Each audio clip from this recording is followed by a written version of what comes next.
DeepSeek believes that the choice between establishing a solo practice and working within a studio or firm represents one of the most fundamental and consequential career decisions an architect can make. It is not merely a choice of employment structure, but a defining selection of a personal identity, lifestyle, creative process, and relationship to the built environment.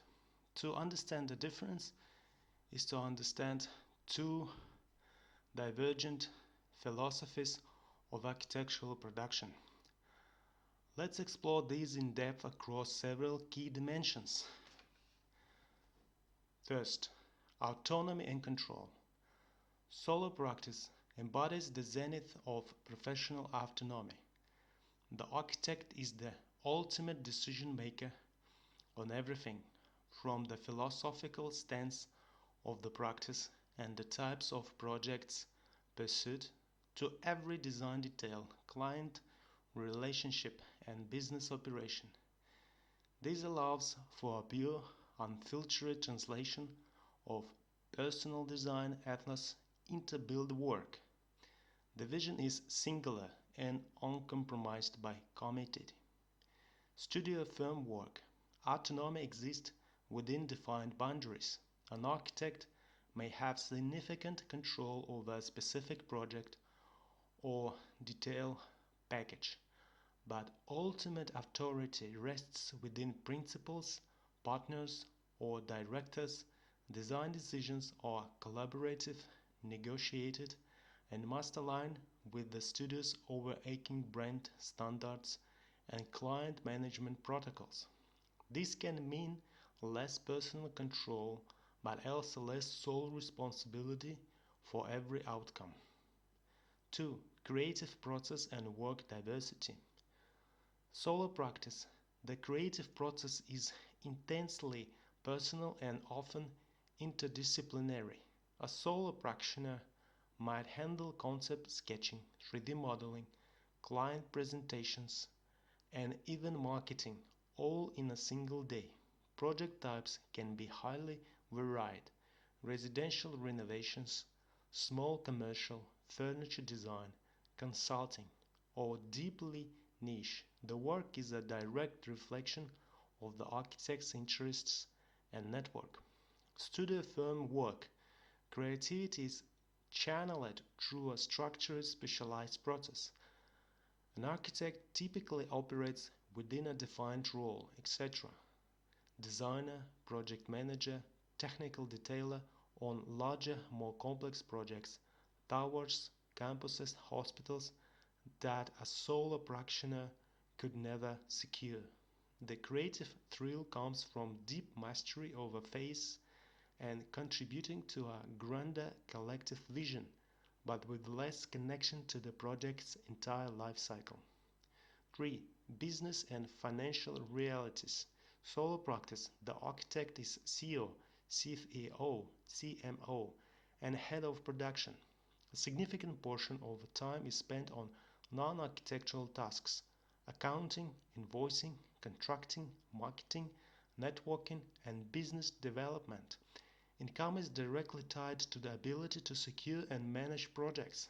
Financial risk is personal. There are no sick days or paid vacations, and economic downturns hit immediately and severely. Rewards, however, are not capped by a salary. Studio firm work provides financial stability and predictability. A regular salary, benefits, health insurance, retirement plans, paid time off, and structured rises are the norm. The financial health of the practice is buffered by the collective work of many. The trade-off is a ceiling on earnings outside of promotion to ownership and the reality that one's work directly generates revenue far exceeding one's compensation. 4. Workload, stress, and lifestyle. Solo practice often characterized by a fixed or feminine rhythm and the constant pressure of being the engine of the business. Work-life boundaries are notoriously difficult to maintain as The architect is always on. The stress of managing all aspects of practice and bearing full legal and professional liability can be immense. However, it offers ultimate flexibility in setting one's own schedule and choosing one's work environment. Studio firm work generally provides more structured hours and a clearer separation between work and personal life. Stress is project focused rather than existential.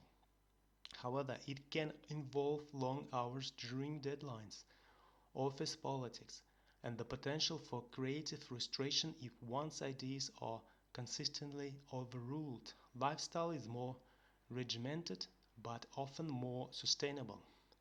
5. Learning, mentorship, and growth. Solo practice learning is self directed, hands on, and often learned the hard way through mistakes.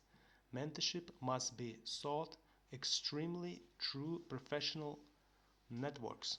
Growth is non-linear and depends on business acumen.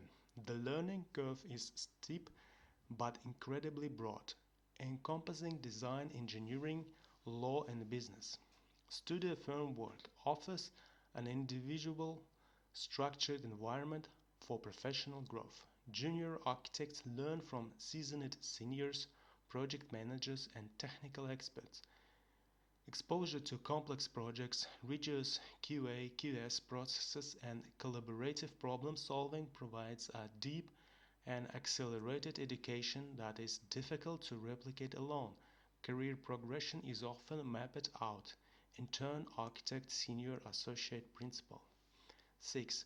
Impact and legacy. Solo practice legacy is intimately tied to the individual. The body of work is a direct autobiography, impacted by the smaller in scale but deeper in personal connection, transforming the lives of individual clients or a local community. Building a lasting practice that bears one's name is a primary motivator. Studio firm work legacy is absorbed into the broader legacy of the firm. An architect contributes to iconic city-shaping projects, but as part of a team, impact is measured by the scale and influence of the firm's portfolio. The personal legacy is one of the expertise, mentorship, and being part of a collective creative endeavor. Synthesis, a comparative table, provides dimensional solo practice and studio firm work. Conclusion, it's a question of identity. DeepSeek believes that the difference ultimately transcends practically and touches on the architect's view of themselves. Is the architect an author, a singular author, whose creative voice is the primary product? If so, solo practice with these immense challenges and profound rewards is the path, or is the architect a specialist and collaborator? One who finds fulfillment in the symphony of a large team, mastering and craft within a supportive structure, and contributing to visions larger than any one person could conceive. If so, the studio environment is likely more fitting. Many architects navigate both through a career, gaining crucial experience, credentials, and networks in a firm before venturing out on their own. Others find profound satisfaction in rising to leadership within a collaborative practice. There is no universally superior choice, only the path that best aligns with one's professional aspirations, personal temperament, and vision for a meaningful life in architecture.